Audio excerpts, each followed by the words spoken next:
You're watching the West Block on Global. Certain provinces have been able to flatten the curve and are now starting to talk about when they may be able to slowly start revising health restrictions over the coming weeks and months. This has raised concerns about a possible patchwork approach across the country.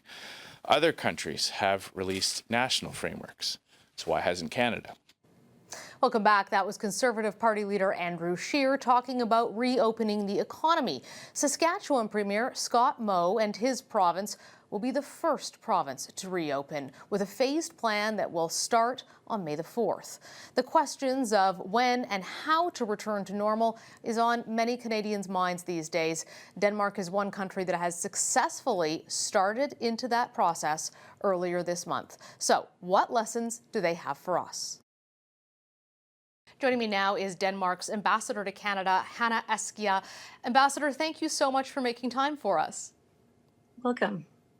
Your country was one of the first in Europe and Denmark to go into a lockdown, and it happened very quickly before a lot of other countries had done so. 6 million people all in lockdown at once.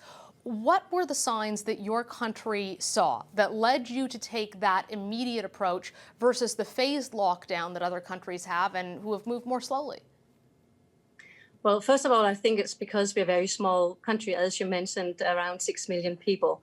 So it was possible for the government to take these measures all at once. Compared to Canada, it was a very big country, there's a lot of different authorities involved. I think it's also related to us being a very open economy. We work and we travel everywhere, and we were very close to some of the countries that were very hardly hit in the beginning. So we could see that quite quickly we needed to really take quick measures to protect our health system. A lot of people came from other European countries with the virus, so we had to act swiftly, and we could do it because we are small, and in general our population have a very high degree of trust in our authorities and to each other. So we were quite nimble in that sense in the early phases. One of the challenges that Canada has is we're so integrated with the United States, and even though that border is closed, there's still essential goods. How did you handle it in Denmark in terms of closing the border because you're part of the European Union? Well, I think what was important that it was borders were not closed for essential business, for essential people who had to cross the border, and keeping the supply chains intact was just as important in Denmark as it has been here in Canada, to the medical supplies, but also the foods and everything else we need to keep our societies running.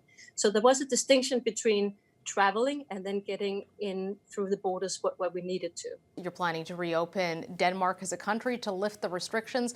I know a lot of Canadians are looking outside and thinking that they're hoping that the same happens here too. What were the markers or the benchmarks that you used to determine that it was safe to start reopening, and how is your government going about doing that? Well, first of all, we looked at the indicators of the very crucial stuff like how many people were at the hospitals and in intensive care and in ventilators.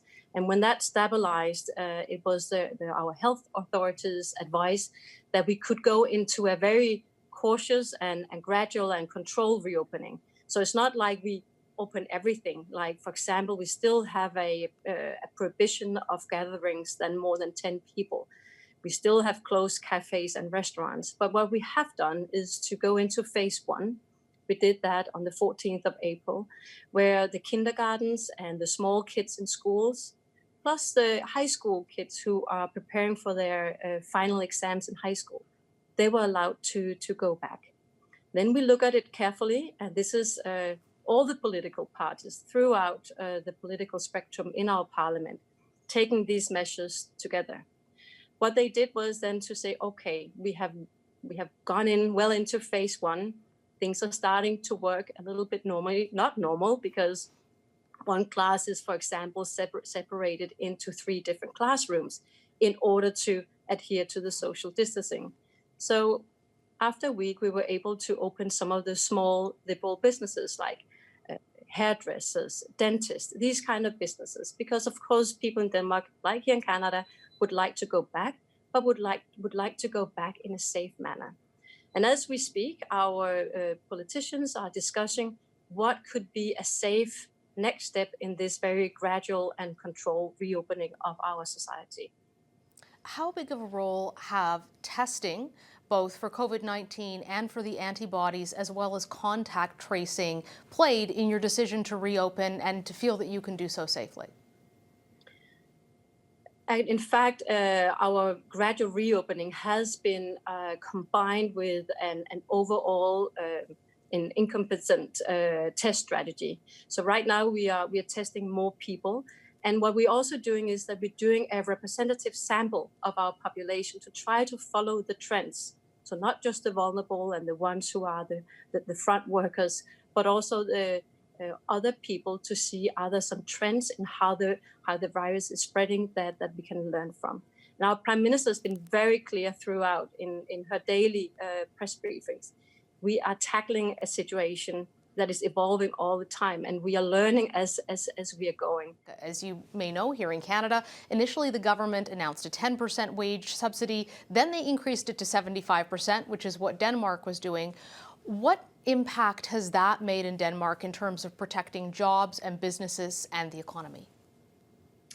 I think it's been quite important to have this balance of both protecting our people and the health and protecting the economy, just as we have seen here in Canada. And the wage subsidy is one of the key elements in the economic package also in Denmark, allowing businesses to keep people in their jobs and not laying them off.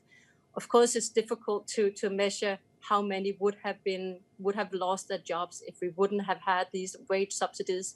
But we have heard from several businesses and business associations that this has been a very important step in order to keep the economy in a better place than it would have been if we hadn't had these economic packages and the wage subsidy. Ambassador Eskjær, thank you so much for joining us. A pleasure.